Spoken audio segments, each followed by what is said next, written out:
anyone would notice. Most podcast logos have a microphone on them, and your original one did. It did, and because I fell victim to that. But that was, mind you, 27 years ago.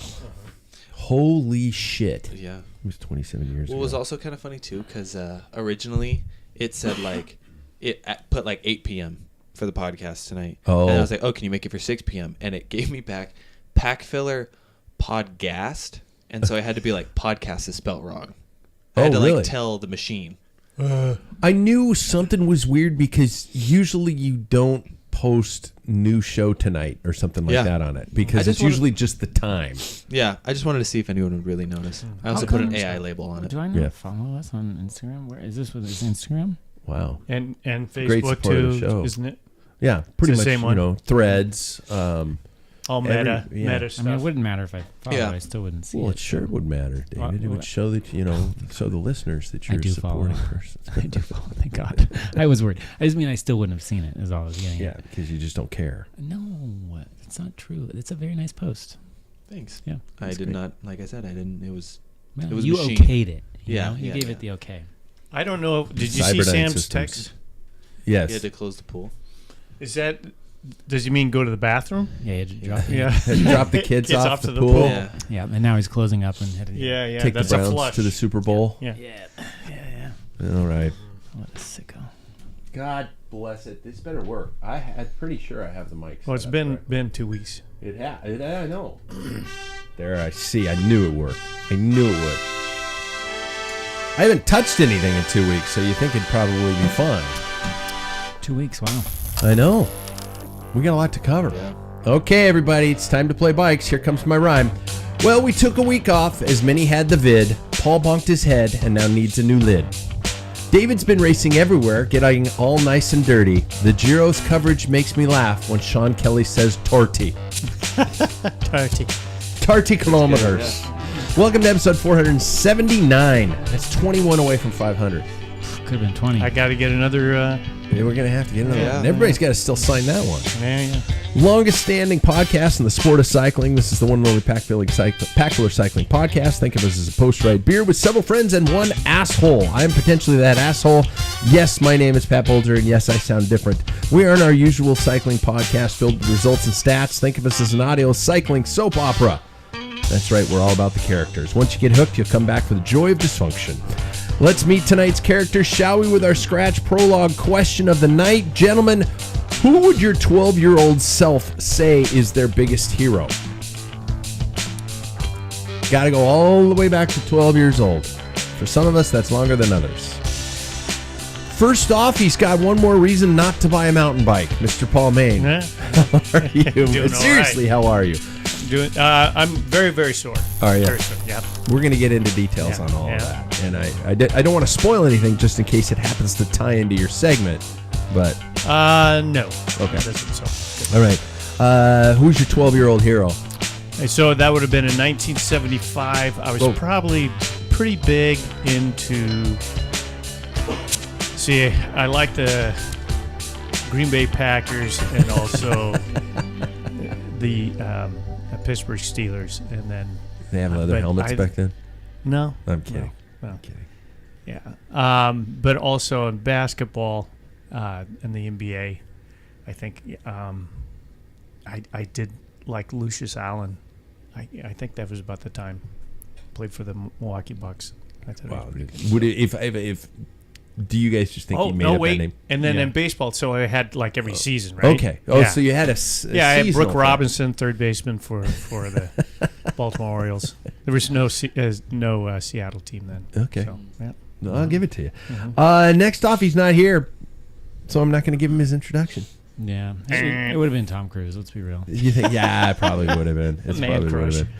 He's got one more reason to move to Leavenworth, Mr. David Waples. Yep. How are you, man? Doing quite well. How well. many big steins at Leavenworth have you had this spring? I think 4 or 5 now. Man. Yes. Is that a liter? Good. No, it's stein half is liter. A stein. Well, a Moss is a full liter. Okay. That's a full liter. Oh. So you had. I had a full liter one on Sunday before my wife drove me home. So you had a Moss. I could not drive. Do you get, what type of beer is being served? The Oh, Hofbrau okay. Hefeweizen. Yeah. Okay. That was I made a mistake and got. It was one of the Polners, but it wasn't the Pilsner. I don't. But it was fine, but it wasn't the Hefeweizen. Salvador was it dark? It was darker. Yeah. Yeah, that's their Oh, Doppelbock. maltier. Yeah, it was the Doppelbock. Yeah. Oh shit! Yeah. You had Yeah, you had a liter of Doppelbock? No, I have 500 of that one. Yeah, Okay. It was a half. Yeah, and that pack's like I think that's around 8%. Oh, that Yeah. makes sense. Yeah. That tracks with what I experienced that night. Pushing 8. Who was your hero when you were 12, David? I was trying to think. Probably it would have either been because at that time I was, I'd played soccer and snowboarded, and I was always Cristiano Ronaldo was a big deal back then. Okay. And then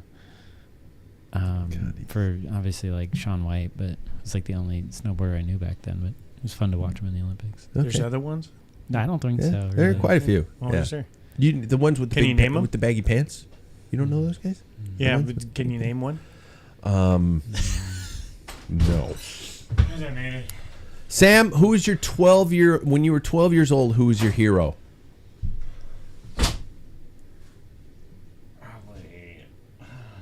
Take your helmet off and think about it. It's too tight. Yeah. Now you got to answer now before you even get to your mic. Oh. Superhero? Anybody, your hero. Probably Lance.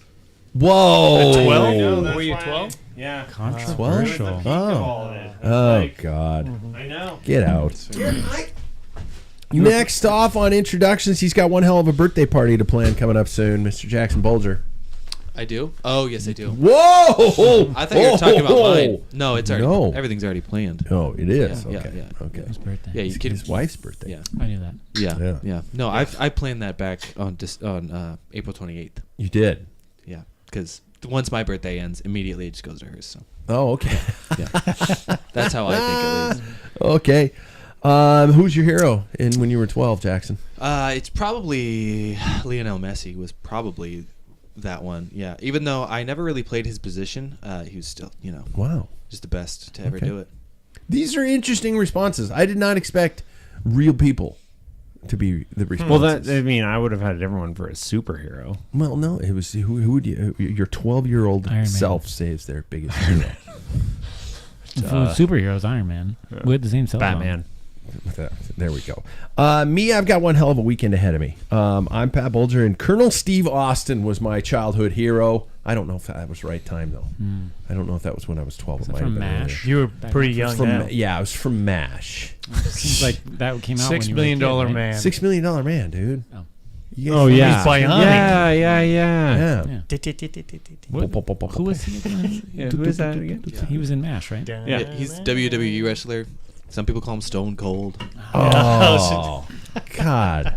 I hate you guys. Mm. He was the $6 million man was the coolest show on TV.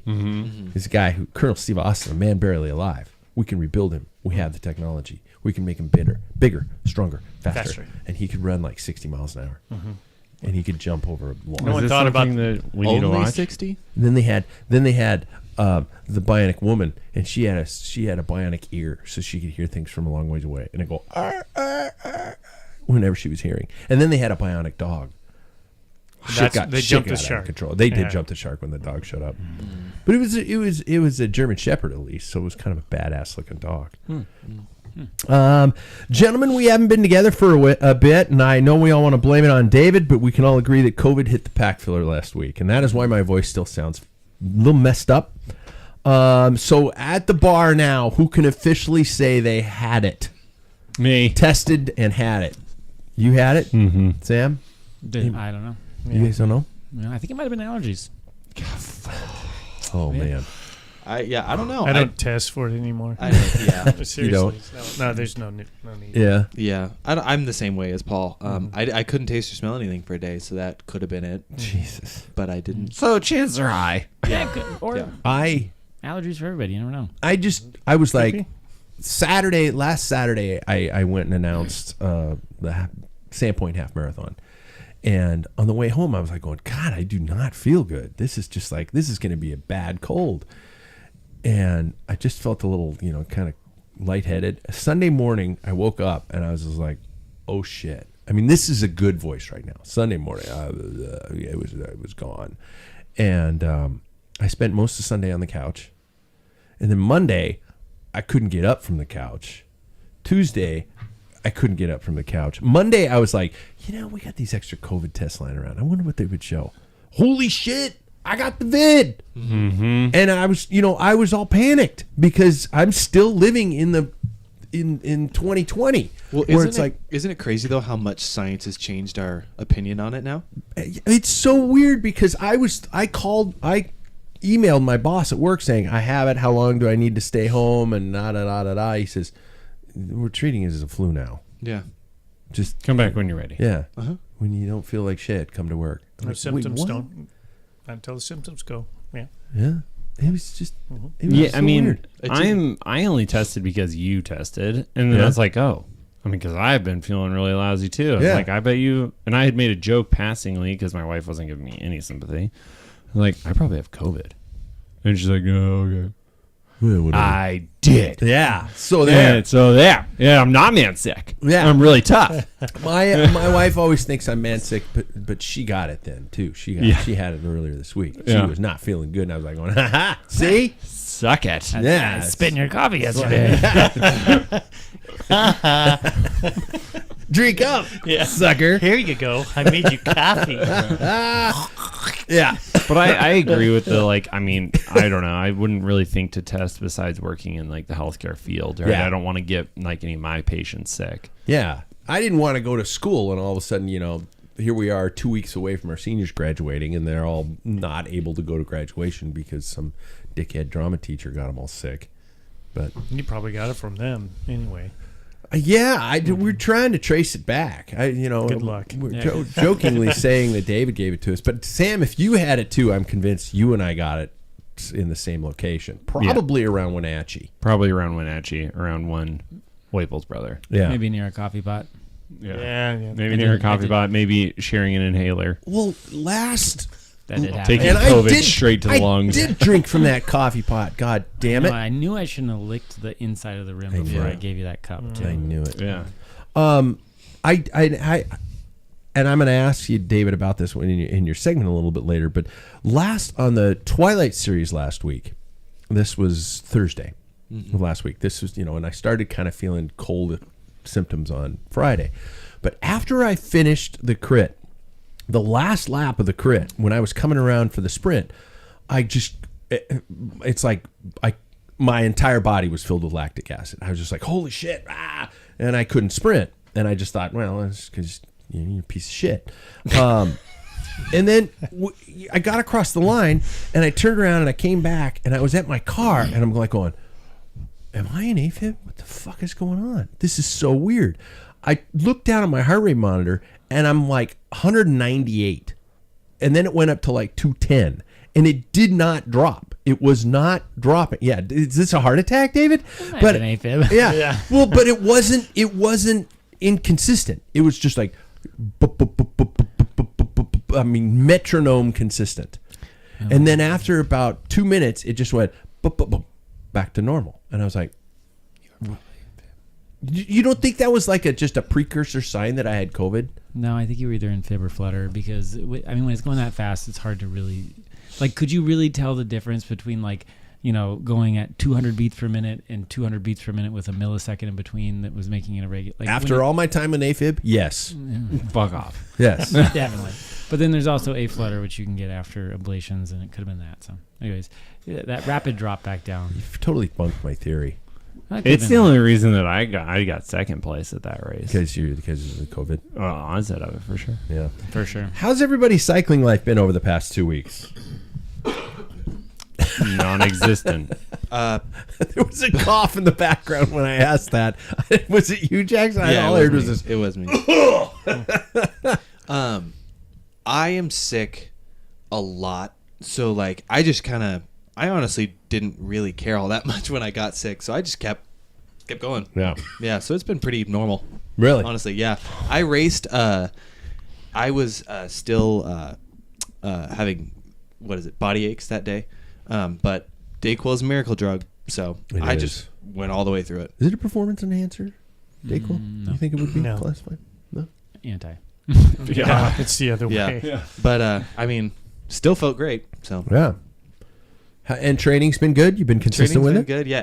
We've been having to ride in indoors. Yeah, it's cold lately. Yeah. It's It has been been so cold. terrible.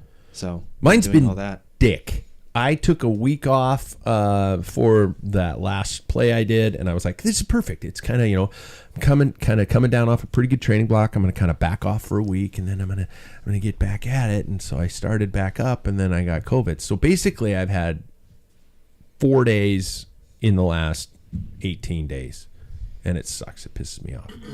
Anybody else? Anybody doing well? Yes. Yeah. You? Yes. He's got Yeah. Oh, very good. I like it very much. Yeah, I mean, I feel like other than I basically have ridden once this month, everything else has been racing. Really? This has been such a wonderful month for the availability of starts. The Wednesday night, the Thursday night, the weekend series that we've been having.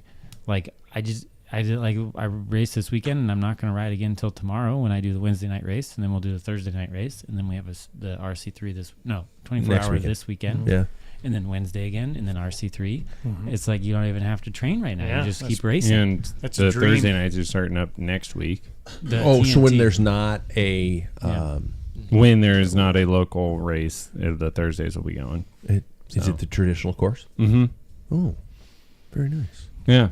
So there's a lot of races and events, but I'm with you in the fact of I didn't do really anything, which was just crushing to my soul because Yeah. I was in such form was coming together and I'm like, I am ripping. Yeah. And then but who knows? Like you said, maybe it'll be good. 2 Maybe- weeks is not a Yeah. deal breaker.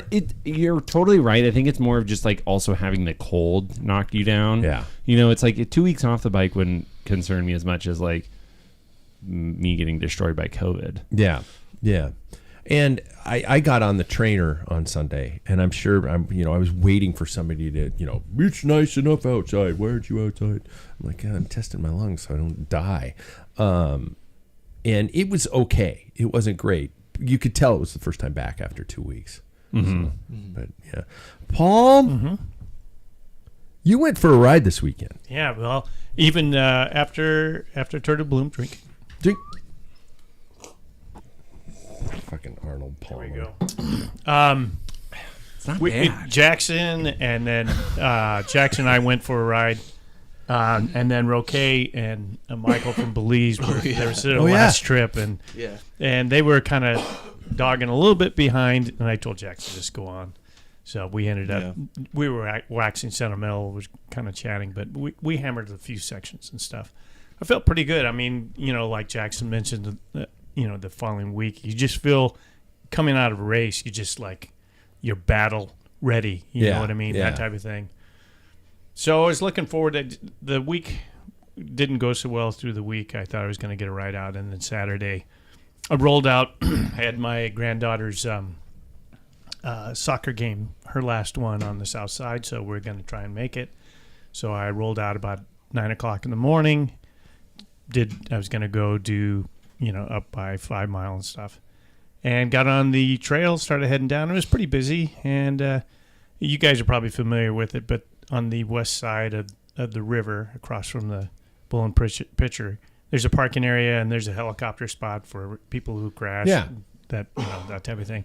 Then there's this hill, and you can go pretty fast. I put the binders down because there's a runner, a mountain bike guy behind her, and he's catching up to her, and then I was coming, so I thought I'm going to go swing far to the left and slow down because you never know. And the guy on the mountain bike moves over, and I'm thinking, don't know. And last second, he just right in front of me, cut me off because he was heading to a trail. Didn't look behind him at I all. said, no, dude, no, boom. Oh, shit. And I didn't even skid. I splatted. It's kind of like those bugs when you go on a long travel and it sits there and you think, wow, that was a big one. You go through the car wash and it's still there. That was me on the pavement. I was messed up. I've never hit my head so hard where I saw stars. Oh, shit. I mean, I saw stars. Hit my back. I've got swelling about, I don't think it's a cracked rib. I think it's soft tissue. But it's about 4 inches by 3 inch wide down next to my spine. I can't take deep breaths. Oh, fuck. I've got fluid in my elbow here. Oh, It's my just flopping God. around. I smacked that. I mean, I just went bam. So I did hit you hard. collide with the guy, or you just? No, I hit his back wheel, and it just swept me out. So, and I barely have road rash because I just went poof and stuck. Oh God. So I just sat there, and the lady running says, "Are you okay?" I said, "Yeah, I've got to do an assessment here, so everybody could be quiet." See, Yeah. I'm actually calculating, so okay, no concussion. I'm moving my limbs. Nothing seems too sore other than my back and my elbow. And I think later on, because the guy felt so bad, he's, "I'm so sorry. I just, I saw that trail. I didn't think I needed to signal." He didn't even look over his shoulder, so. And I said, "That's all right." And Was it all right though? Yeah, was it I mean, really it's- all right? I looked at it. Everybody goes, "Did you get pissed?" And I was mad because I crashed. I'm thinking, what do I have? What are Is you this doing, you moron? Is this a Wout 24 season for me? No. Crashing and getting sick before races, that type of thing. So Oh. anyway, so I said, "No, I think I'm fine." And I started assessing myself on the way back. I think I was a little bit concussed because I said to the guy, "Are you doing the 24-hour race?" And he's looking and goes, "Dude, you're bleeding." "Yeah, but they have free T-shirts. It's Memorial Day weekend. They'll have potato skins at midnight." And he's like, "What?" "Yeah, it's a really good event. You should look at it." And he goes, Man, "Are you this okay? dude You was sure you don't probably want like- me?" He goes, "Is there somebody I can call?" "No, I'm all good. My wife's a ER nurse." "Yeah, you should try that. You should try and go there." So I got home. My wife says, "You okay?" And I said, "I'm all right." I said, and she goes, "Do you think you're concussed?" I said, "No, I only threw up 2, maybe 3 times. I can't remember." Then I went in the bathroom, and I started laughing. She goes, "What's so funny?" Good, this one pupil is like huge, and the other one's like pinhole. Oh shit. No, I just made that up. Oh fuck. Come on. No, I was. I knew he was kidding. Yeah, Yeah, I would have a Renee CT would've at been that like, point. Yeah. But I was concussed. I was concussed, I'm and sure if you broke your helmet and saw stars and yeah, I was. I've been in tons of crashes, and the worst one, I had my original Giro helmet, and I've told this story years ago on this channel. On this. And it was Manitou crit, and I was trying to bridge Roger up to a break, and I hit this off-camber corner and hit plywood that was covering a storm drainage, and I just greased out. It was over 30 miles an hour in that corner. And my helmet, back then, they didn't have anything. You just had Lycra cover over it to prevent. It was in pieces. I mean, my head was bare, and it was choking my throat because it was wrapped around. I was fine. But, man, I hit, and I stuck. I hit my helmet so bad. So that's terrible. yeah. So here I tried to get on the bike. I can't even. I pulled my groin muscle. Oh shit. Yeah. So So I can't complain. now that you've had time, is there anything you'd like to say to this particular rider? nah. Really? I feel bad. God, you're a better person. well, than the that. thing is like, Feel bad for the guy. He's a mountain biker. Come on. Hey. He's got a hard enough life as is. yeah, he's making a wrong choice. Life's so hard. I he live has to write a downtown. song I about. see these bad choice people all the time, and this guy happens to be on. I just have a little empathy for him. He probably drives a Cybertruck.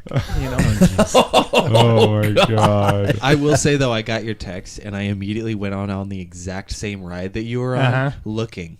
For I was that like, spot? I'm gonna just like for him or You for the could blood see stains? both. Yeah. You could see it where my Strava stops. I turned around and went back up at that point. I was almost at the bottom of that hill. Oh, my Not quite God. at the bottom. If you look at, there's a trail that's Now off to the your left. hand was bloody. Yeah, it was in just the top picture. here. Okay. Because it slapped against the ground, this whole side. So I flipped. I don't even remember going over the top. I do remember the feeling like baseball bat in my rib cage in the back here. Jesus. And then stars. And then I'm like, oh no. And that's the first time I never thought, my bike. Yeah. But How's the bike? it was fine. It did well. I had to replace the Shit, I saddle. didn't even think about that. Yeah. Oh, God Luckily, damn it. I have so many Ariani saddles because everybody keeps giving them to me for some reason. Yeah, I don't know why. But is this one red and black? With their It's old all disc black. brakes. Oh. Yeah, it's all black. Yeah. what? Damn it. Like what happened to the saddle? I think by looking at it, because I hit it on the right-hand side, so when he went, I probably went over to the right-hand side, flipped over the bars on the right-hand side. And that would, how did that work?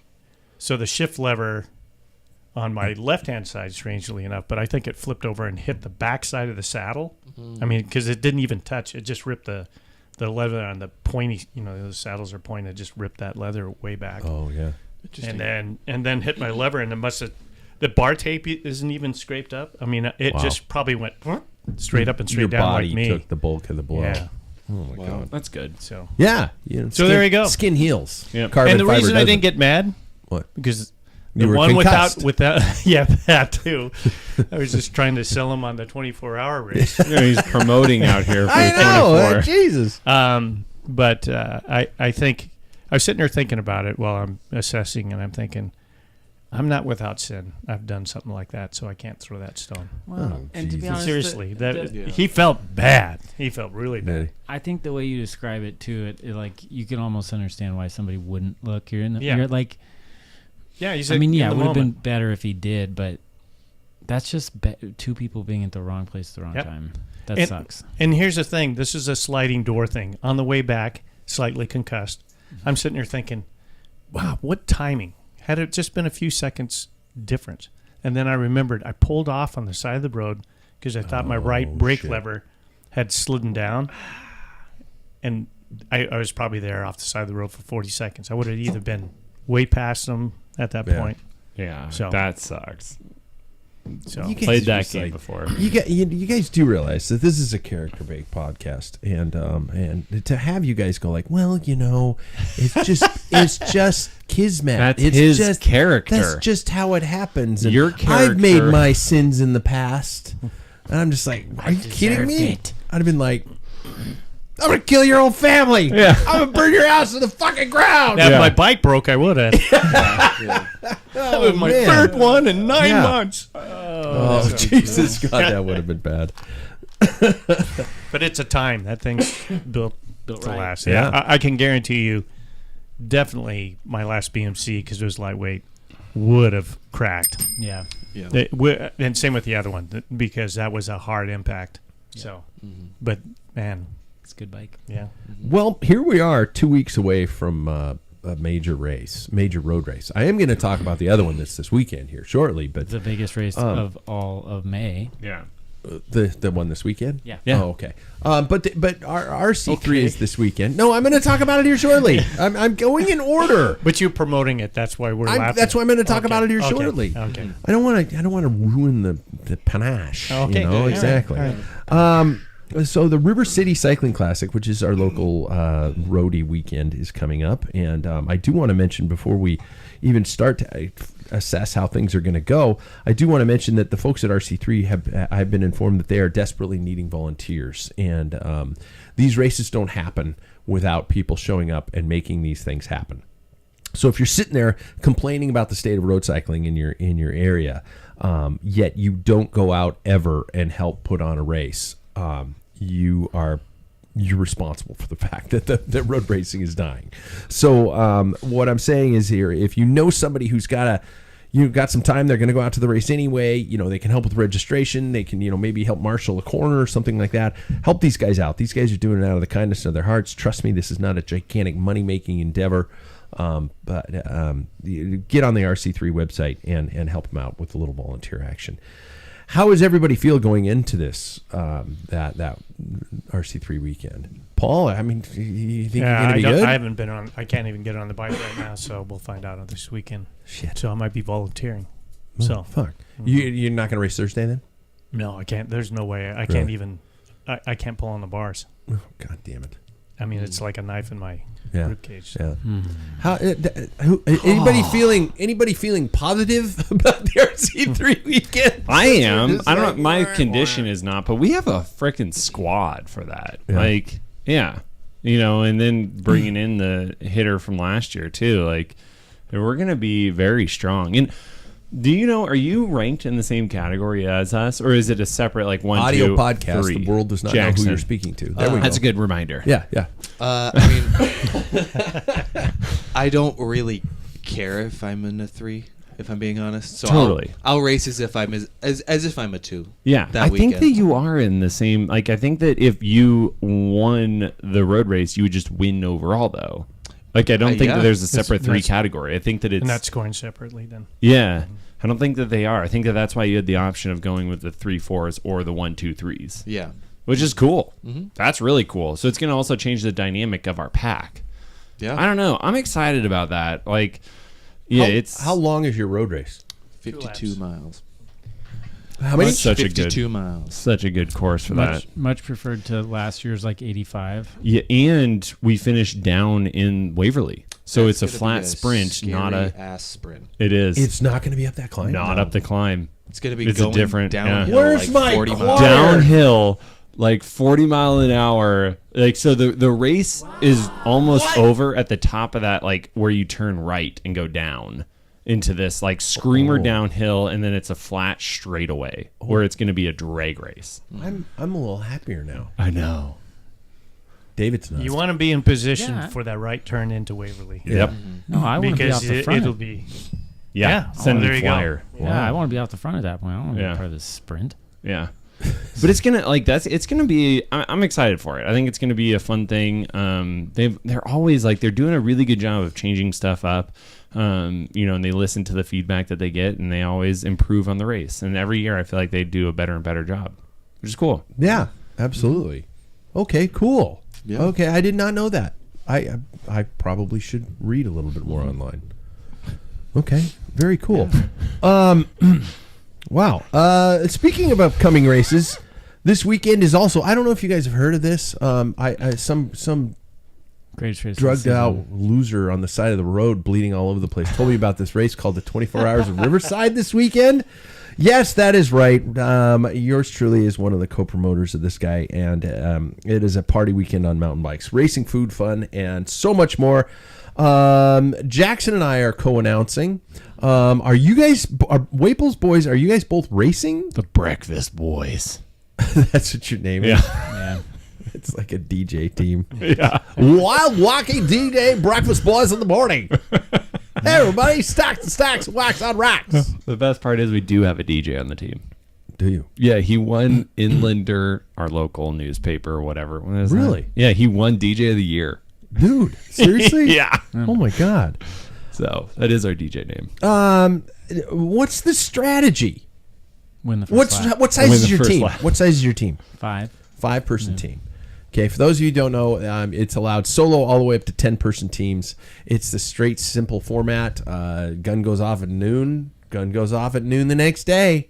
He with or she or they with the most laps wins. And if you cross the line at like 11:58 a.m. the next day, you could still do another lap that You counts, could still right? do another lap, yes. Yeah. And then that last lap is timed. Yep. Yeah, so it then becomes that, between teams. Right. Yeah. Oh, God, that sounds brutal. I really hope that doesn't come to that. Yeah, there was one year I was on a 4-person team, and I remember leaving, and the guy behind who would have had to have gone next was completely in his street clothes. He was ready for the race to be over, and I'm like, "You better get changing, buddy." And I just went as hard as I could. But when I got there, it was in the home stretch, and he was standing in the middle of the trail, going, "Fucking stop, dude! I do not want to do another lap." So I waited until noon. Oh, you should have done it. Made him do it. Yeah, he was pretty pissed at me. He would have been pretty pissed at me. I do want to say that Jack Broadhead is racing solo, and I'm trying to say that without laughing. What kind of advice would you guys give Jack Broadhead for attempting this solo? I mean, I don't know what his training's been like. He's kind of mentioned that his training, he's got a mountain bike. Yeah. I talked to him about this. One, my advice: cocaine is a hell of a drug. You'll need that for 24 hours. Yeah, It's a powerful drug. yeah. Powerful drug. Yeah. But I have talked to him about his training, and it does sound like he has been riding pretty well, and I'm kind of guiding him with the nutrition part. I promised him as many beer hand ups as he wants. That'll help. So that'll help. Good But he has, Yeah. I think it was on the podcast too, he did say that he was going to ride 20 hours Yeah. He did. out of the He did 24. say this. Yeah. So 20 hours. Yeah, he put on his old. He texted me last week, and he put on his old road bike saddle on. With Whatever the that pirate ass hatchet Yeah, is. yeah. What was that thing called? The Concorde? Oh. He's riding that. mountain bike? Why? Because Why? it's comfortable. You guys in your little pad. You guys broke your ass at a young age of 20, and somehow your sit bones are formed differently. This is true. This is Yeah, very those true. old saddles shaped your guys' anatomy. There's no way. I bet you Jack and I have the same, sits bones are about the same space. Probably. They're pretty tight. Yeah. We don't have birthing hips. Wow. So Shit sheets. Yeah, shit sheets. I've been shitting pancakes ever since. Yeah. You can't. I mean, if you're going into this, I think when they talk about sometimes those mega endurance efforts, he's got to have a fitness base. You got to have a fitness base. But I think after a while, what they say, it just becomes a fueling contest. And like mental attrition. Just how much, you Like hate how- yourself. Yeah, pretty much. So Is he got a crew, or is it just Jack? I don't know if he does. I hope to God it's just him. I know. Because I feel like and that sounds like I'm trying to come after him a little bit, but I really feel like that is the only way that he could operate this, is just solo doing it Jack's way. His wife would kill him. But Yeah. but I think that he's got to do it by himself. I just feel like that's how it's probably going to be. Okay. I have no info on that. Yeah. Yeah. I have no info on that I either. think she's coming over, his wife. I think she is coming over, Yeah. but I don't know if she's going to be there to help. I think Roger's doing it solo too. Drink. He is, yeah. But he's smart about it. Mm-hmm. He's smart about it. He's the kind of guy who's like going, I don't want to ride at night. I'm going to go into town, watch a soccer game with my wife, come back and do 3 or 4 laps the next day. That's how he approaches it. Jackson be like, I'm riding for 20 And hours. didn't he steal podium last year? I don't think so. Oh, really? Roger? Yeah. Didn't? Oh, I don't think so. drink God again. damn We it. got my bad. We're out of Pilsner. We're out of Pilsner. We need Pilsner. Wait, what are you drinking? IPA. So if let's say, and I need Paul to stretch on this one. Let's say you were obligated to race this weekend, and you cannot go into witness protection. You That's cannot where I'm just, at. Jump and leave. How would you do it? What would be the ideal way for you to race this weekend in terms of team size, in terms of, or would you do it solo, or what kind of effort would you put out if you had to do it? I'll start with Jackson. If you had to race 24 hours. My mind goes to two things. I like the 5-person team, or I do kind of like the just by yourself. Yeah. Just sitting in your own misery. I'm kind of in the same boat with you. Sam? I mean, I basically did get dragged into this Yeah. from my brother. So yes, you're welcome. I'm here. 5-person was what I set the minimum to. I said I'm also not doing any night laps. Somehow that became the thing. So somehow I'm now doing this. All of my needs have been met. You're not doing any night laps? No, I'm not doing night laps. Night laps are the fun part. Yes, No. you are. No, I'm not waking up at 1 a.m. and going for a threshold interval. I did. He'll do. Ryan last year, I was talking to him about it, and he was saying, he goes, that was the worst kind of hell I've ever been in. Waking up No. and doing a night lap. And I was like, yes, that is why I will not. When I did it, I was on a 4-person team, and you'd have about 3 hours in between laps, kind of a thing like that. Did So you get sleep? I would eat something, then I'd take a little nap, Drink a beer. you sleep for an hour or so, wake up, kind of bad. get a kid on, and go again, and or something like that. It wasn't bad. And if you're in a 5-person team, it's probably gonna be more time. And now also that you have the capability of having somebody leaving the park, that's first of all big change. Loved that change. Because remember how park used to be closed. No, Yeah. it depends on where you park your vehicle, but there's a section of the park that you can drive in. But and for out. instance, I remember there was a time where you and I park for the announcing area was closed. You could not leave that area. I think we told you that to scare you from the boogeyman. I'm 100% right on this, and I will go to the grave. However, it's nice that you're able to now Jackson, go home, you can't wash leave. a kit. You're with us forever. This is like ever, work. It's just ever. Mr. Jackson. Yeah. He's constantly being shouted at me, and I'm just talking to the person I need to. Okay. I know for certain Well. that Gino said, "Get the Well. hell in." Gino is a legend, and Gino yells at everybody Yeah, who's exactly. under the age of 20. Yeah, So but you were probably a Now child 60. back then. anyways, that's a nice Yeah, nice no, perk yeah, you can do now. Exactly. Yeah. He only yells at people half his age and younger. Yeah. So he yells at people 60. What would it take for you, Paul? If I had to That's do the it one by we wanna myself, hear. Or I would always assess, like, because RAM was a big thing in the 80s. Yep. And the original guys used Race to across ride. America. They would ride until they started hallucinating. They wouldn't sleep or anything. They're going like 12, 15 miles an hour. Yeah. And don't like the guy at all. Jonathan, what was his name? He raced on 7-Eleven. He's the first American. Oh, Boyer. Boyer. Yeah. Jonathan Boyer just said, screw it, I'm going to ride as hard as I can, as fast as I can for 8 hours, get a good night's sleep. Yeah. And he won substantially by just doing, 25 miles an hour. Everybody else is doing 14, and they'd have to stop, and they're like, shaking, and then they would, so that's how I would probably approach it. I would be going pretty hard gas, do 3-4 laps, whatever, especially at nighttime. I'd probably get my sleep. Yeah. And as soon as the sunrise, I'd research when the sun rises, then hit it and try and go as hard as I can, as fast as I can. That was what I've noticed, like Lachlan Morton was taking under his efforts for these fastest known time stuff. He's been saying, I am not going to deprive myself of sleep. Yeah. I'm going to think that's the worst go thing. Fast, get some sleep, go fast, get some sleep. Yeah. That's a great way to think about it. Yeah. David, we know you're doing it. We know you get off on this kind of shit. Yep.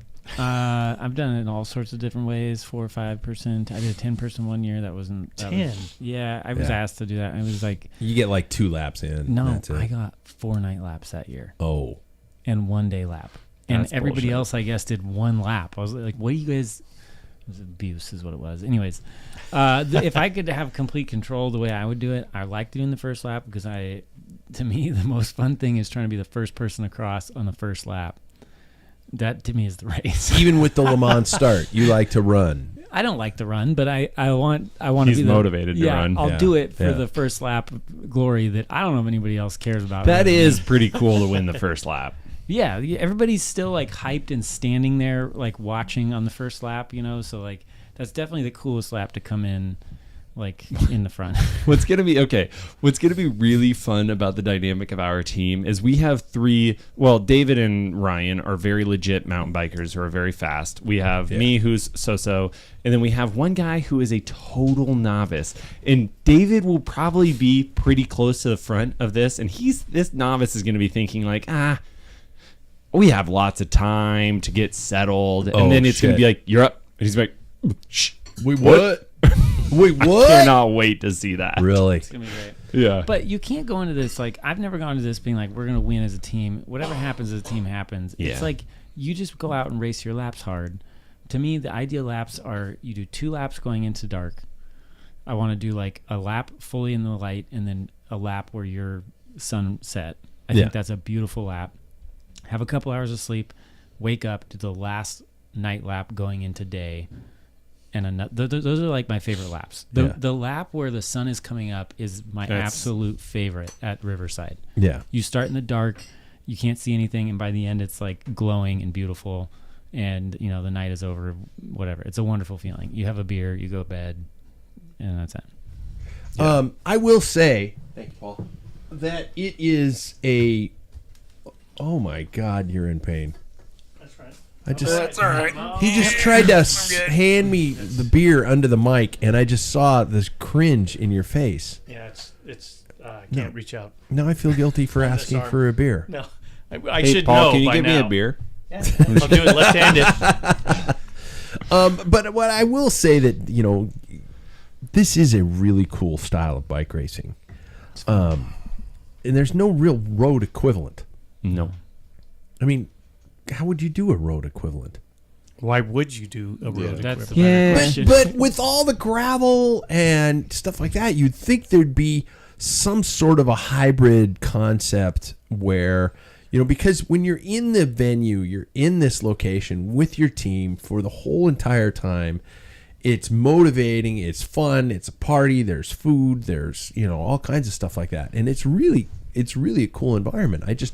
I don't know if there's a format. Roadies are too uptight to do that. That's what kind I of was going to thing. say. I think it's also the culture of mountain biking. Like I was talking to my friend, I'm like, this is a party. Like it's just such a cool thing that like we can have really competitive people and novice people on the same team and still like, have a fun time. But we can each like have our own missions of going hard or surviving. Yeah. And it's fun. Like nothing. If I were doing a road event with like a bunch of random people, I would get too competitive. Yeah. I know I would. I'd be like, guys, we're behind time. Like, we need to make this up. You know. Well, 'Cause that's I the roadie guarantee side. there are some mountain bike teams that are like that, though. Yeah. What percentage would you say? 20%, I would say 20 to 30%. I And that's really probably like- the same with gravel. Like this dipshit over here did that, Yeah. that ride this last weekend. Yeah. I mean, 6 hours gravel underneath your wheel. I mean, how fun is that? You can't even talk to the guy next to you. What was that? See, I don't agree with him on this, David. I'm with you a little bit. So, Here, if you haven't seen it, but a GCN supposedly, Lloyd went out, Daniel Lloyd went out, and he did his first race in a long time. And he really enjoyed the atmosphere it was up in Scotland. And he said he really enjoyed the atmosphere, and it reminded him of mountain bikes back in the early days when it first started. Yeah. That attitude's still going. But his concern was the spirit of no, gravel. I'm kind of changing, but you can. I thought it was interesting. The junior field in gravel, if you look at it, is very small. Yeah. Junior field in mountain biking is gigantic. Mountain biking and also cyclocross, because Yeah, it's only yeah. an hour long, and Yeah. your parents can support and that type of thing. Gravel that's a commitment to race, and you did it fast. What was it? 5.5 hours. 5.5, yeah. 5.5 hours. I mean that you're not going to get juniors know. into races that way. 5.5 liters of Beer. alcohol down in Yeah, Leavenworth. yeah, Now, That was if apparent. you but if you take into account that a lot of these gravel fondos do have multiple distances, they're not. You don't have to do 7,500 100 miles. You can do a 30, a 20, or something like that. Danielle did the 40 something mile one, took Yeah. 3.5 hours, but and FYI guys, she got third. Nice. Wow, Women, great, she killed it. But she lost to an 18-year-old in high school Yeah. who had never ridden more than 20, but her parents encouraged her to do this slightly longer ride, and she killed it. So I think those distances are, more 40s appropriate. make sense. Yeah, I absolutely. think there is an identity crisis that gravel is going through right now. I read an article earlier today talking about the fact that American gravel would probably benefit from having more road sections within the context, and we're going to talk about that here in the Giro coverage here with Sunday's stage that was heavy on the white roads, but it also had obviously predominantly being based as a road race, and that U.S. gravel could almost benefit from that. When I did Leadville, there was a big chunk of Leadville that was on the road. Yeah. And it might not be a bad thing. I also think that gravel needs to kind of chill out on these mega distances And the mega climbs. And the mega climbs, yeah. I mean, I think you could create a style of even a circuit race that's like a glorified crit that's on a gravel where you time it like a crit, and certain groups go at a time. It's a 1 hour circuit race, and you just do it like that. You could probably. But what is the bulk? You guys would know, but what is the bulk of those innards? Are they sitting more in the middle length? I mean, number of inches, or the maximum length when it comes to these gravel races? I don't know that in terms of the fondos and gravels and stuff like that. I think it depends on I think it leans more towards, and I might be wrong, but it leans more for the long distance. This is what people are doing. It's to me right now. It's at the stage of kind of like there's a lot of people out there that are doing it because it's like I've always wanted to do a marathon, or I want to. Yeah. It's like, Ironman. Yeah, that type of thing, and that's why they create that. They're not going to take away these high altitudes and long distance if people keep entering, and that's the biggest category. Yeah. That's simple. But in order to get people interested, the 40 miles great. And maybe Danielle next year, well, I'm going to go to the next one, No? She's, I don't see that So- happening. yeah, she's Yeah. pretty happy with the current time commitment. I just think that I think it's a good thing. I of course kid about gravel and stuff. It's just not my style, but I like the idea of anybody, whether it's mountain bikes or gravel, being out there. And if they're enjoying it, then that's great. Mm-hmm. I mean, I was criticizing this race last weekend in my head the entire time because I had no chance during that 5.5 hours to really be a better bike racer than anybody else. I mean, there was downhills where I could be a better handler, And then there was climbing where it was 100% fitness. There was 3 hours of straight climbing in this race. And the winner of the race is going to be the best climber. To me, that's not bike racing because I was a roadie. I am a roadie at heart. And even mountain bike racing. You're a roadie at heart. I'm a fat guy at heart. So all this climbing is not. Yeah. It's not great. No. Even mountain bike racing, there's strategy that comes into it. In these 3 hour, when you have 3 1 hour climbs back to back, it's the climber that wins. There's just no actual like racing in my opinion in this. But what's wild is that like all of that I don't know, groups rides, the group that hosts that, right? All of those are like that. Like Afreda was like 9,000 feet. I don't remember. No, it was like Golden Dale is something like 6,000. I think it was like 100,000 feet. It was a lot. And then, but like they're all moon like and that, back. which is just one of those things where I'm like, man, I'm with David. You don't get a chance of like having any kind of strategy, which is kind of a part of racing. Jackson, you went through a gravel phase, and then all of a sudden it just went off like a light switch. What triggered that?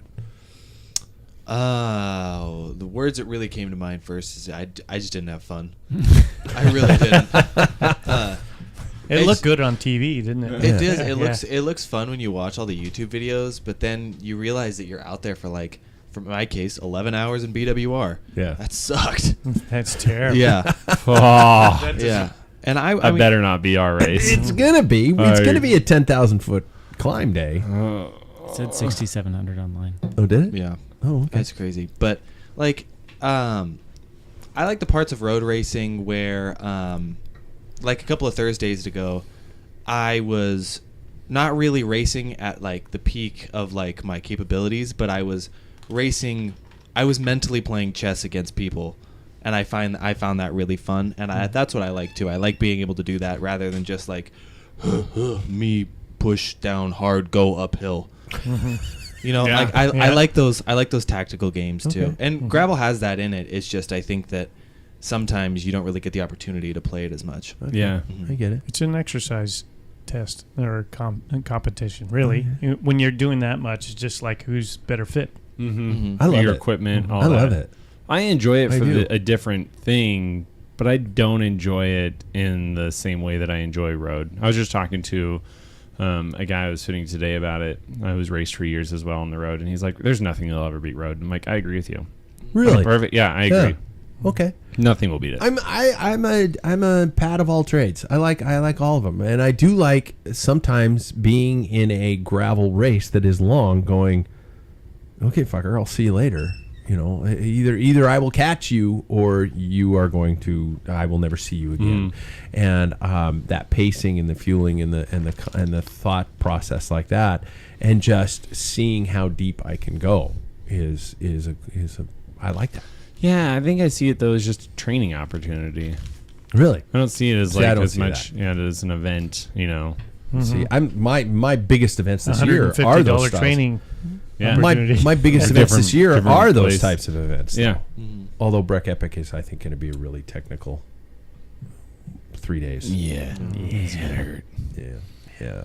Shit. That's gonna be a cool thing though. That'll be a really cool experience, Yeah. and that's honestly like anymore what these big races are for. Yeah. That's what That's what I treated Wenatchee as. It was just a really cool experience to be able to race with people like that. Yep. You guys, we got to switch our focus to the Giro here going on. Currently entering week 2 with Itzhak Del Toro leading his teammate Juan Ayuso in the overall in the top 15, sprinkled with amazing senses of talent. I hope everybody's been kind of keeping up. I know that through our text chain, everybody at least saw Sunday. Today was... Oh no, I was gonna comment on Sunday stage. Keep going. Yeah, no. Best Grand Tour stage I've probably ever watched. Really? One of. Yeah. It was up there. Yeah. I was like, oh my God, Egan Bernal is going to win the Giro. Oh my God, Egan Bernal is going to win the Giro. Oh my God, wait, where did Egan go? What Ineos had Really good day. played their cards incredibly well. They just didn't have the gas at the end of that day. What a and to see the emotional victory of Wout van Aert was cool. Did you guys see the footage of his team director talking to him in the race? Do it for your kids. Do it for your kids. Your kids are here. Do it for your kids. I would have been like, don't you pull that fucking card on me. Don't you dare. Did you see what he did as soon as he crossed the line? Went to his wife and kids. He did. Yeah. Immediately. Yeah. I was certain that he was going to lose that climb against.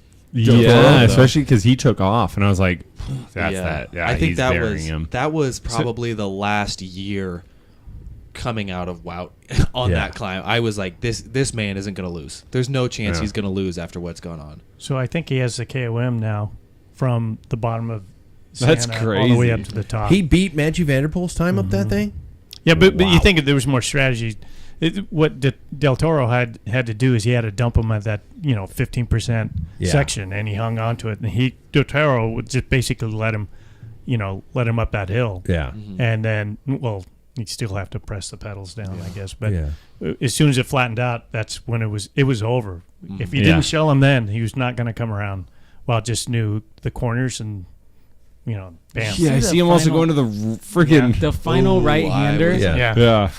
That is a sketch finish. It is into Siena like that. They shouldn't. I was thinking they the shouldn't downhill finish. Right. It's But they also like, have, like- not cobbles. It's almost like they're riding on Flagstone. Yeah, But it's also not like totally roped off where people can't get through it either, right? So people are standing on both sides of it. It's like, man, I'd kick that out further and not let people be there. Like, Well, that's take part it of the up- whole thing. It's a Totally. gauntlet. If you hear that roar inside the Citadel, You ain't, it's like you ain't crazy. telling the Tifosi to go No, away. no. Yeah. I'm so happy they used it though. That's like such a historic finish. Yeah. Okay, so does this type of stage belong in a Grand Tour? Yes. Yeah. Absolutely. Not every year, but yes.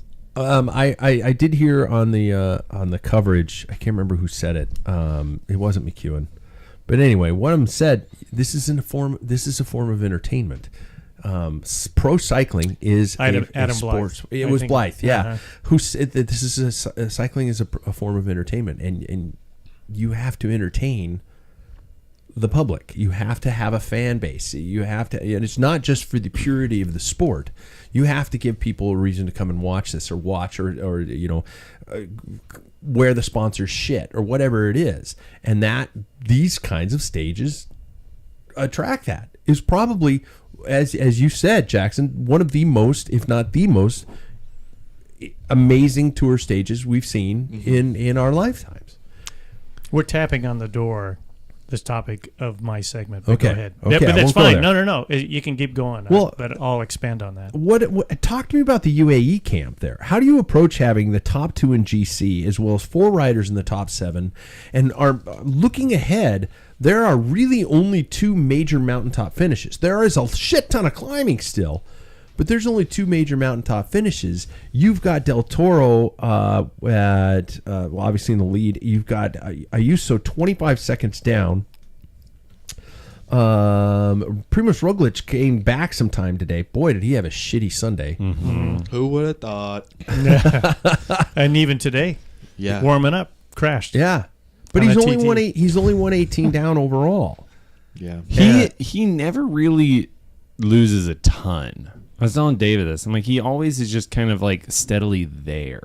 Depends on his crash. Yeah. Yeah. Well, that might, if Where- he doesn't where he's finish getting- today. What stage is going to crash on? Yeah. His son when? So Yeah. you're in the UAE team director's car. You've got 4 riders in the top 7.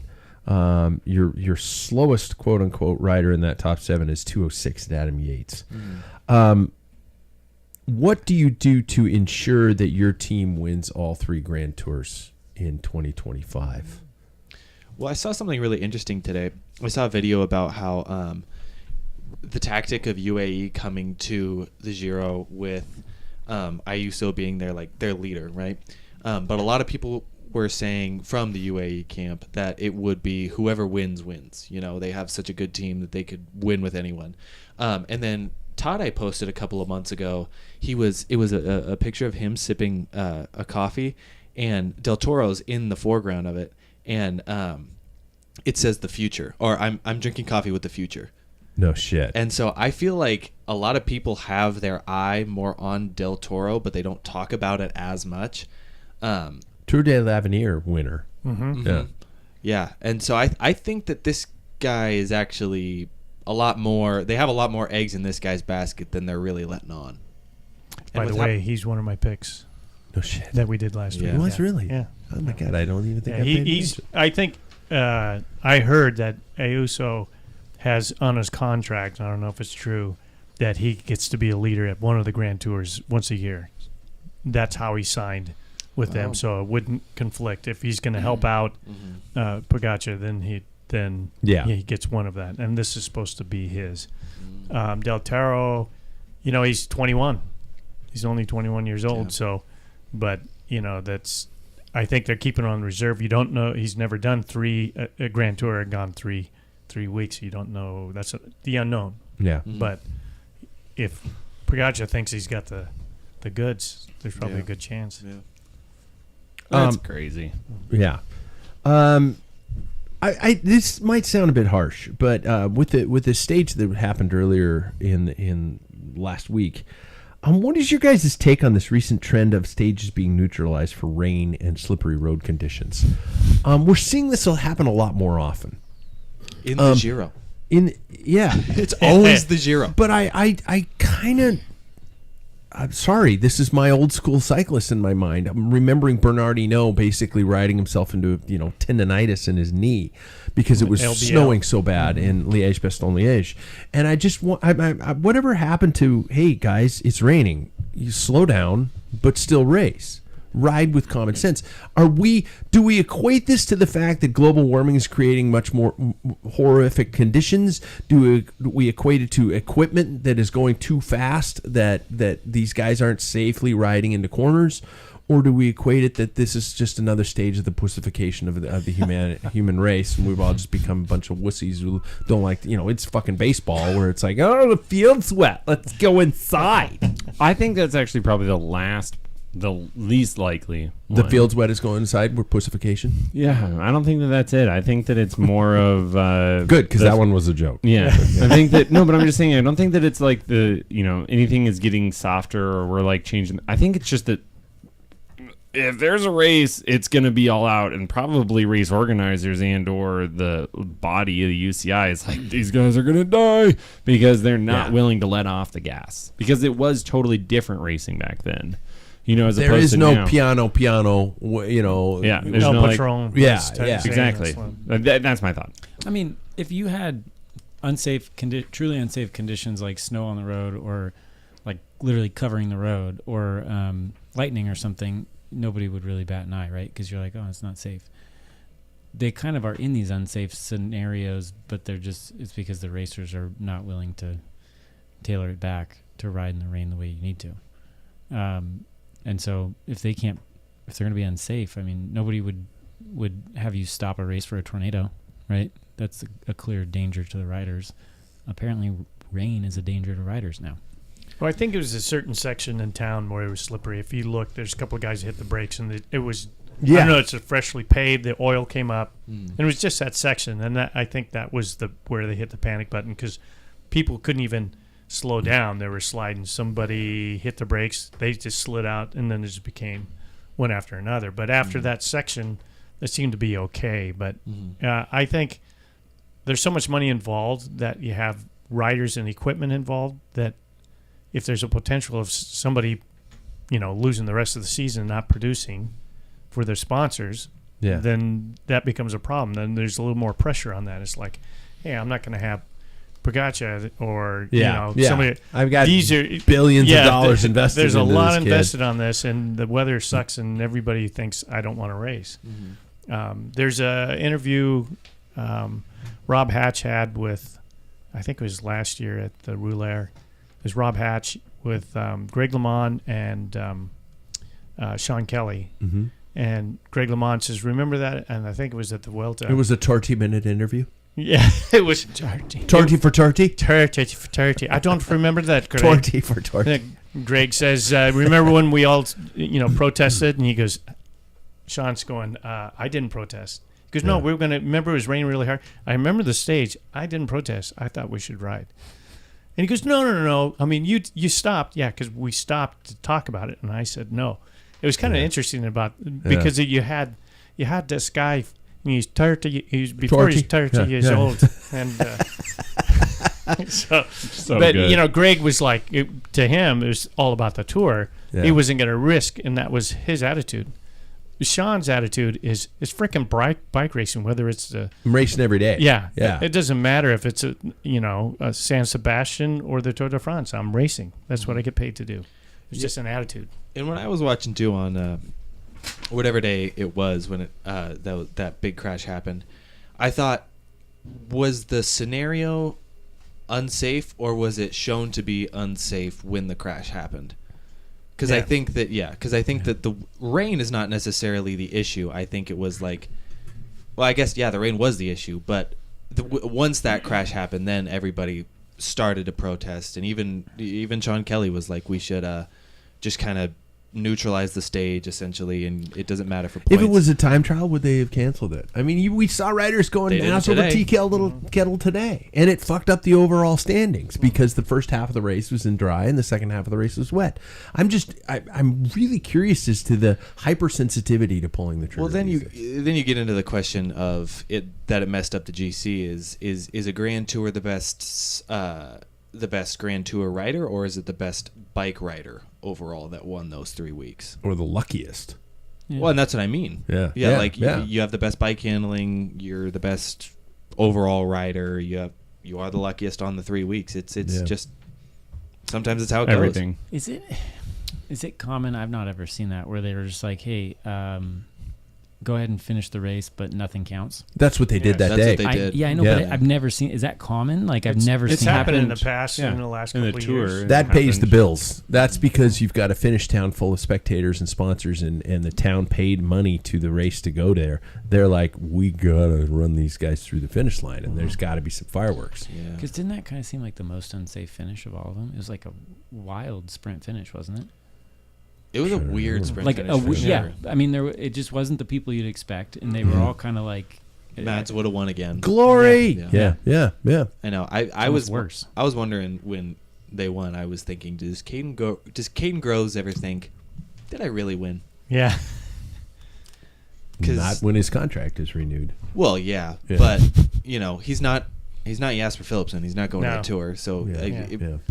was it really a stage you could say you won, or was it a stage that you say you won because Mads Pedersen just dropped away? Somewhere Caden is listening to this podcast right Yeah. now, and You he's just think so? going, shit, man. Thanks. That's Well, harsh. he's a professional making a lot of money, so yeah. So am I. Yeah. No, we saw a lot of Podcasting. money. That's not. You're not Speaking of which, it's time to get to our segments for tonight. I had a whole topic, but I'm gonna Didn't I'm get gonna to that. No, I'm gonna shelve that topic for later.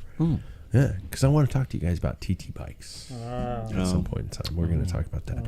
But tonight, our segments brought to you by you, the listener. You guys are patron. Patreon is up on the homepage, and thanks to many of you, like Dennis Tressenreiter and Sean Ferguson. I do want to call out those two guys. They were our first subscribers to the Patreon a long time ago, and they've been with it for a long time. Thanks to the people like those two guys, we're not only able to keep the lights on, but beer flowing in the conversation. Yeah, that's basically what we're doing here. I'm supplying you guys with free beer, and you just get to come and make fun of me. If you'd like to help support the show, be sure to check out that Patreon, and member perks are starting to take effect. In fact, I'm going to start... Excuse me. Very shortly, I will start posting the shows to Patreon first before everybody else gets to get a hold of them, and I will also start posting our video content there first. So that will be some things that we will do there. And if we ever get our live tour together, they'll get VIP seating. How about they apples? Yeah, that's right. Oh yeah. All right, thanks guys. It We were paying really attention. helped me sell. Yeah, it's almost like you're concussed on the side of the road trying to sell a mountain bike race. Free T-shirt. Changing Times with Paul Main gets to go first. And his free t-shirt. This T-shirt. This one's called Selection. But you spelled it Sellecti. It was a typo because I thought it was intentionally sold election. No. Oop, sold action. Okay. No. Just selection. Yeah, selection. Gotcha. Okay. Talk to me, Goose. So yeah, we tapped on the door on this conversation before, and everybody, of course, there's a couple of riders that did not like stage 9 of this this Giro. They think it's gimmickry, and that there's, those people who trained and focus on this particular race for a year could be, out of the race because of a puncture or greased out in a corner. But that's what makes bike racing very interesting. And the weather, that's another one. So, you think about the most exciting races, and I was going to ask you guys this, but I know a lot of you are going to agree. I'll bet you anything. The most exciting one-day races are, what would you say? Roubaix, Strada Bianca, yeah. And it's not LBL. It's not, even Lombardia. Milan-San Remo, all the way. I'd put Flanders in the exciting. Flanders, yeah. So 24 those are, race. because they possess a selection part. The selection for Strada is gravel. Yeah. And it becomes chaos as a viewer. And even when you race those races, to me, it's like the best, because you're in a zone and chaos is going around, and you have to make these quick decisions here and there, and that makes bike racing exciting. The worst stages in the world are the sprint stages, where they're flat, they're transition because there's no selection. Yeah. And we talked about, if there was one thing to improve on the Tour de Bloom drink. Oh, jeez, I'm hammered. So that last stage, I'm not poo-pooing it by any means, but there really isn't something that can happen. It's hard to get a breakaway going on that. The selections at the end. Right at the end. Yeah. And that's it. And that's, to me, not, and some people may enjoy that, but as a bike racer, that was not fun. That's not probably my least. I think Waterville is the best because you have winds, the conditions, those rolling hills, people attacking constantly. I'm sure you guys had that. When you get kicked out the back, it's not very fun, but that's a bike race. But it's all those selections, you have all these different environments and different aspects of a bike race.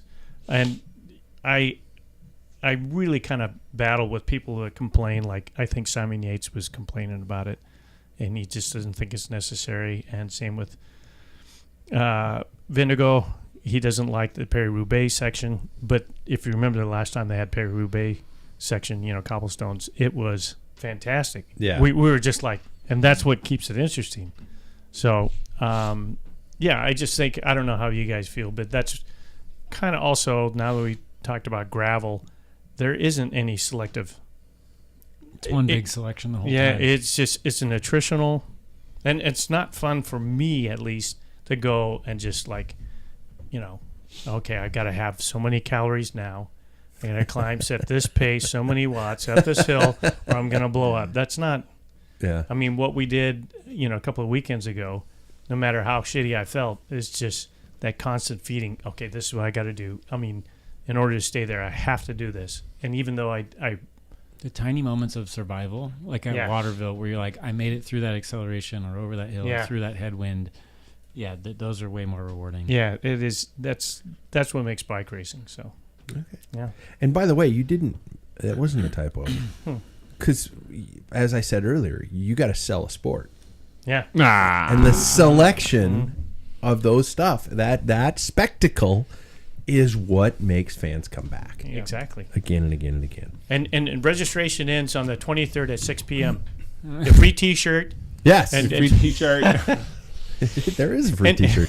And 3 meals. 3 meals. 3 meals this year. Well, you get food trucks. Food trucks. You get the potato bar. Mm-hmm. You get pancake breakfast, and you get the post race. That's 4 fucking meals.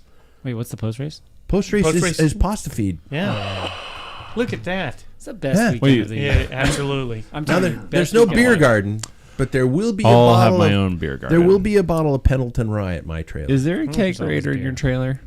I brought a keg. No, there's not a kegerator. I about didn't this know one? your We're level of rolling alcohol. Yeah. You're saying I got a problem? No. I Just the manage right my amount. problem. Fit tips with Bike and Sam, brought to us by our friends at Ambassador Cycling. Get fit to get fit. AmbassadorCycling.com. We have. I almost need to find some sort of a play, fucker. Oh, you. Dear Sam, I have a question about my fit, and I'm curious if it is something I should bring into you to have set up. But before I ask, and you barf the thought of aero bars on my Damane, because I get it, lol. I'm registering for the race across Oregon and planning to use aero bars. There will be more likely a decent amount of time spent in them. I'm not planning on using them on aero advantage. I'm mostly thinking about the additional hand position. Obviously, an aero advantage would be great, but comfort is king on this one for sure. What I was curious about is, how much would it affect my regular fit, and or should I have them set up to work alongside my fit? I'm sure there's a decent amount of change going on either in the nether regions. Nether regions. I have purchased a new set yet either. What? I haven't purchased a new set yet either. I've got to drop a character. In thoughts of risers and bar shape. Anywho, that's the lunacy of my schedule this year. Stoked to hear back from you, and thanks for taking a moment to hear me out. As reference, the route is 500 miles, 38,000 feet of climbing, and you have to finish in 42 hours to be a finish. I'm busting mouse chops. But that was your... Yeah. It's... in my character voice... he's talking about, you know, these aero bars and establishing that in terms of position and getting a new set and getting things going on, and especially in these, again, talking about long distances and what it can do to your taint and your junk. So what do you got for it? Such a good question. Honestly, actually such a good question, because like the point that he brought up was different positions, and that is critical on these like ultra endurance, you know, events. Yeah. Just having different positions you can be in. We had a guy that did this similar thing with us when we did it across the state, and I told him there's these really cool seat posts actually. Once again, when I'm saying cool, this is never an event that I would want to ever do. Yeah. But This cool, you know, like there's people out there that do these and they have come up with good solutions. And one of the good solutions is... I would think totally it's do it, by the way. No fucking way. I would. No. This just... I don't think you can draft or anything. I know.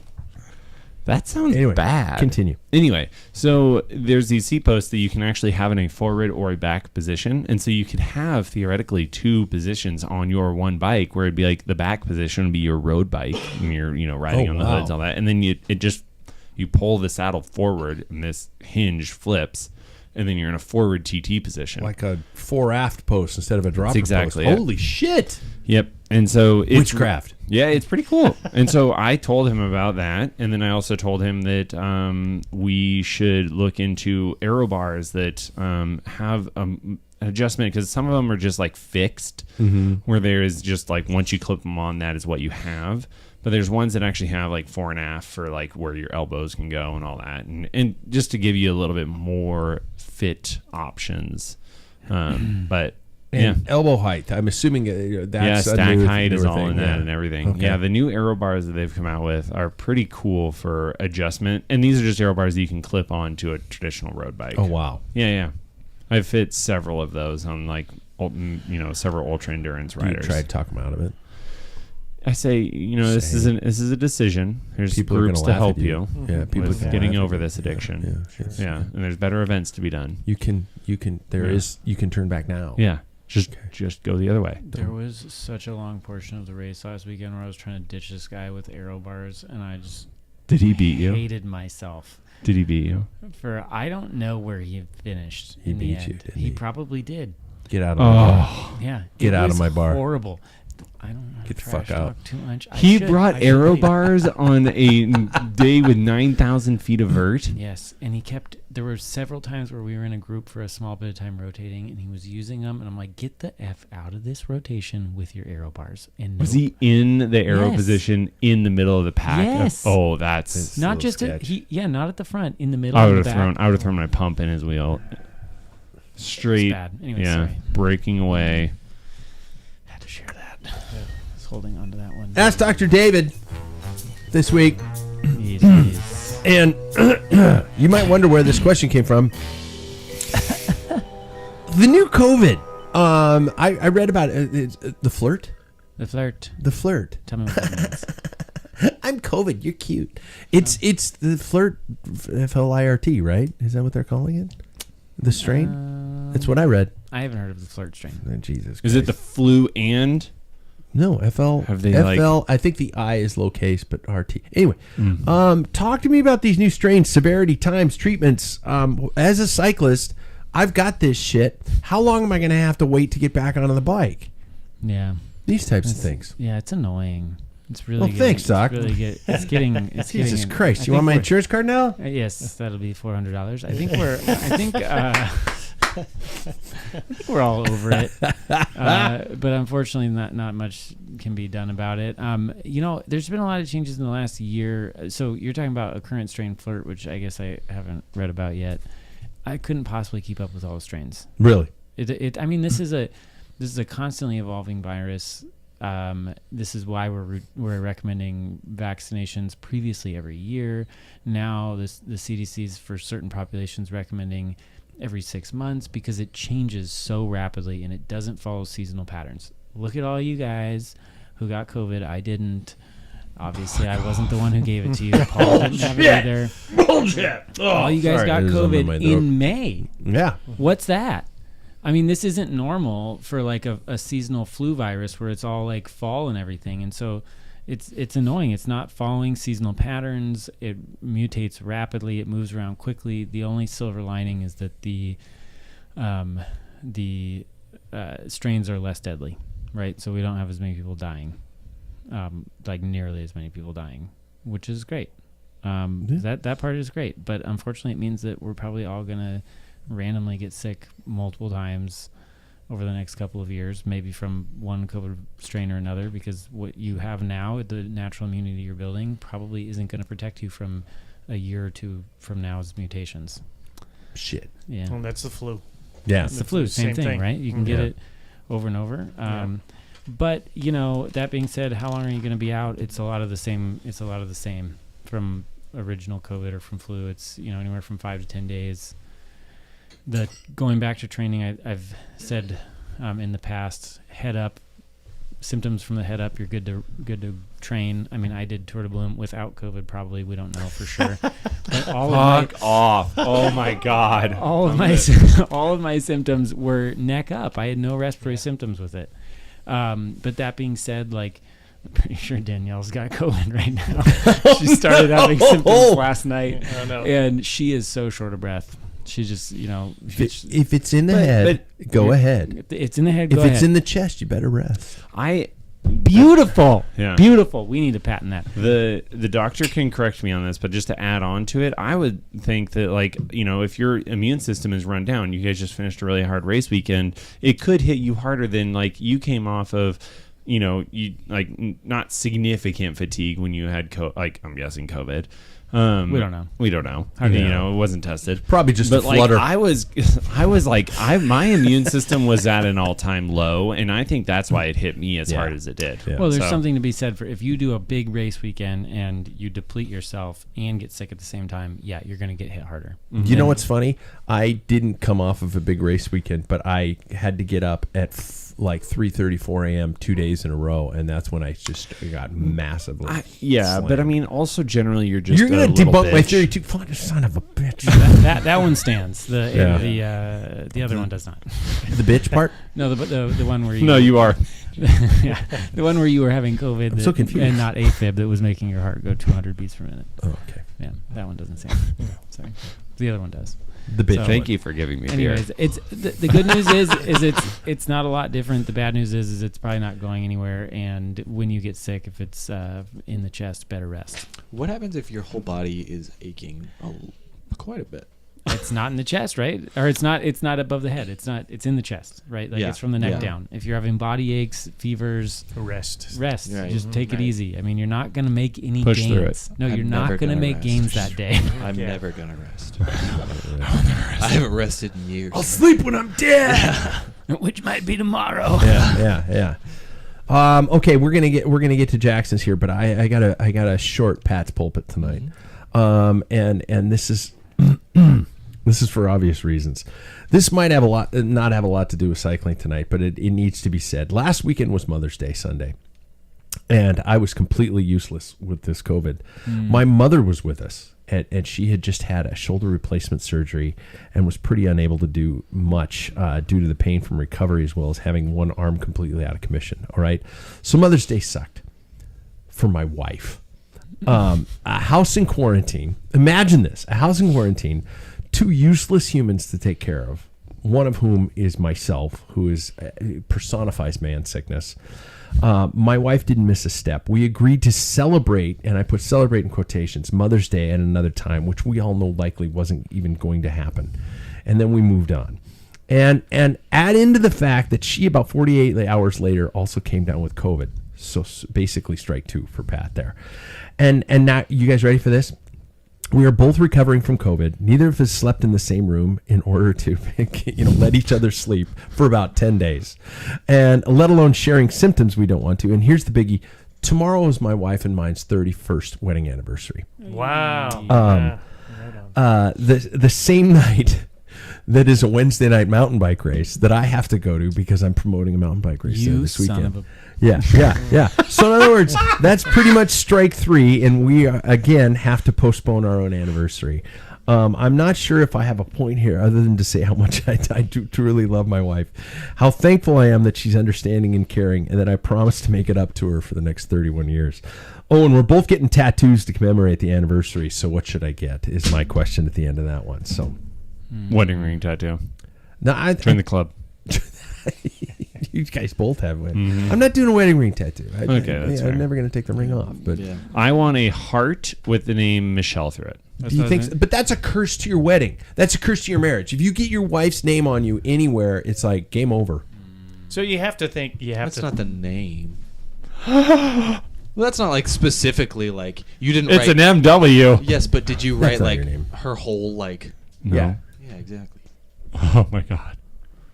I'm not insulting. I'm ready the to damn brace. two. I'm ready to like break this curse. Oh, you're gonna make it happen. I'm gonna make it happen. You're the change. Yeah. Yeah, you don't put your wife's name on your body anymore. Why? Because that might end. I did have a patient that had 2 tattoos that were scratched out from failed marriages. Scratched out. Yeah, Like- they put a line. They tattooed a line through it afterwards. Johnny Depp used to have Winona for life on his body. Winona Ryder, and then they broke up, and he put Wino for life, which we all now know he truly is a Wino for life. Yeah. You know, it was his Maybe they girlfriend. misspelled it the first time. Yeah, Wino for life. Yeah, exactly. Yeah. So we're not getting matching tattoos, Yeah, but okay. we are getting tattoos. So Tramp stamp. Yeah, it's tramp Yeah. stamp. It just Man, you have done it. That is 3 strikes. oh my god, You're dead. I felt horrible. Yeah, it was not a good time for being Pat Bulger's wife. All right, we're gonna go with Jackson. We're gonna end up with the cool down with Jackson Bulger because it is the way you cool down, and it is cool, and he's cool, and we're not cool. I'm not cool. You're cool. Well, thanks. My thing this week is when we came back from Wenatchee, I kind of formed a little bit of a hatred towards something. And then on... Dude, I'm right here. I know. And then on the most previous... You're getting a lot of submissions, by the way. I'm just letting you know. Oh, okay. Yeah. Just prepping you for later. Yeah. But anyway... Was I your hero when you were 12? Yeah, exactly. And then on the next Thursday, I hated it again. It's my damn bike rack. Your bike rack sucks. I kind of hate the roof rack now. yeah. It sucks. does look kind of cool Yeah. on the car, but it's annoying as all hell. Especially now with disc brakes, I have to take tools every single place I go. I mean, I would have because that's how I am, but I have to take them and use them every time now, and it's annoying. And It's at least 5-10 minutes each time on and off. yeah, and you have to make sure it's 10 Newton meters every time or it's going to move. Or you have to do this, this, and this. Try doing that after you've crashed and your wife doesn't know how to do it. That's not her fault. That's my fault. But that sucks. I'm thinking about getting a new rack now, one that goes on the trailer hitch. And I know that there are 1, 2, 3 of us in here that have that. Mm-hmm. And that seems like a way better way to go. So my question is, how do you do it? And would you prefer to change if you could change your method? Wow. I get a start.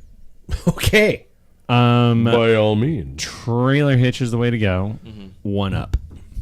I don't know if anybody else in here is familiar with 1-Up, but 1-Up get one up. I have a quad. It's awesome. I can't really say anything bad about them, but these, you can stack them one at a time as you accumulate more bikes.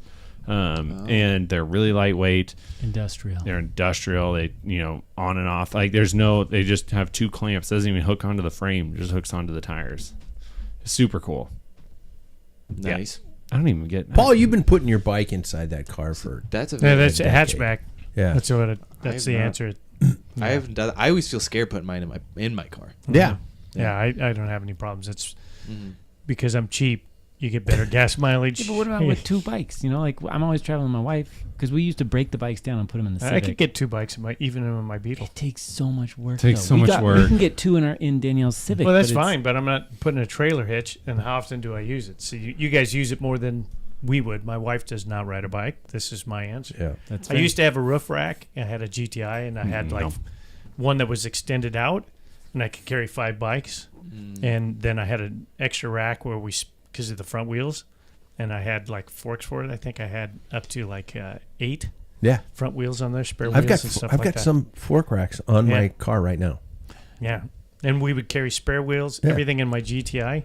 You should look so And freaking badass We driving didn't have down the road. seatbelt. We didn't with a have big seatbelt with sail 5 on guys top in of your a car. GTI. Oh no, the wheels! I mean, it made you look like a Euro car. Yeah. it was cool. I do They'd agree spin. with that. yeah, It's The very wheel, you right. go into a restaurant, on the road trip, Yeah. and you look and you just see whose wheel lasts the longest, sitting there Yeah. spinning.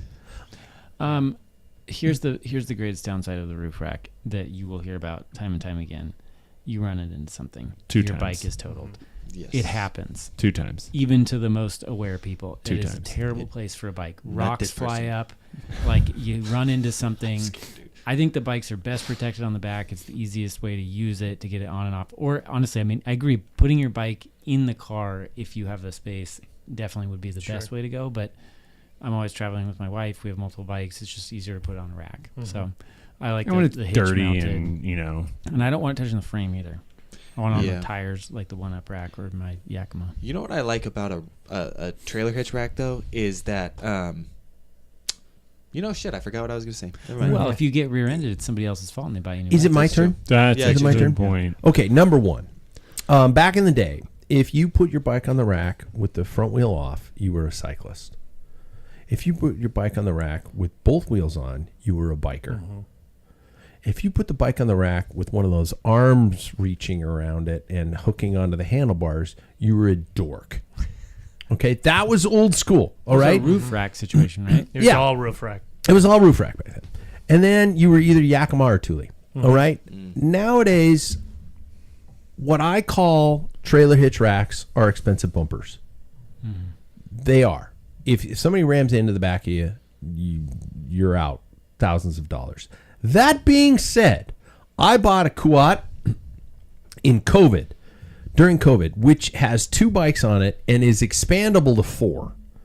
Okay, so your whole expandable thing has just gone out the window. Except for that it's 1 at a time. But continue.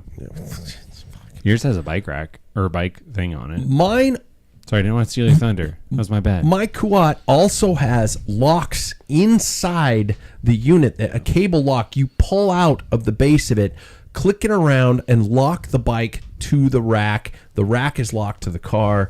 It is the best freaking rack. They are not a sponsor of the show. The best freaking rack I have ever had. It is beefy. It is solid. It is not going anywhere. It does not wobble. It is not cheap. I think I spent $800 on the damn thing. So you didn't get the one that has a bike stand in it? Have you seen Yes, it? it does have a bike stand Yeah, on it. that is so freaking cool. But I never used One Up it. does not have that. Okay. But I will say, I guess I one up. I Yeah. will say the one-up locking system is better. It's a bolt that goes through the actual mechanism itself.